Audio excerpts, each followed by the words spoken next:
ప్రభుత్వంపై నమ్మకంతో ప్రజలు కూటమికి అధికారం కట్టబెట్టారని మంత్రి డాక్టర్ బాల వీరాంజనేయ స్వామి అన్నారు. బాధ్యతా స్వీకరణ అనంతరం ఆయన మీడియాతో మాట్లాడారు. ప్రజలతో మమేకమై అనుకున్న లక్ష్యాలను పూర్తి చేస్తామన్నారు.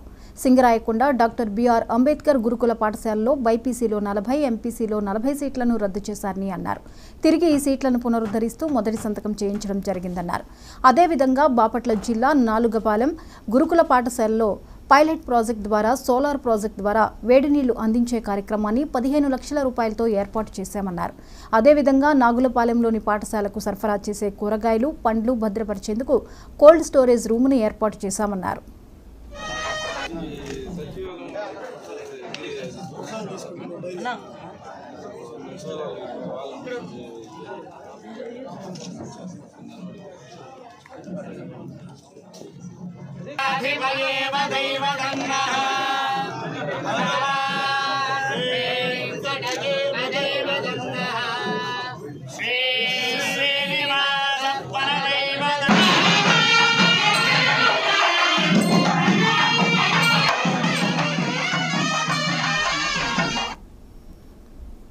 గుంటూరు జిల్లా ఉండవల్లి నివాసంలో నిర్వహించిన ప్రజా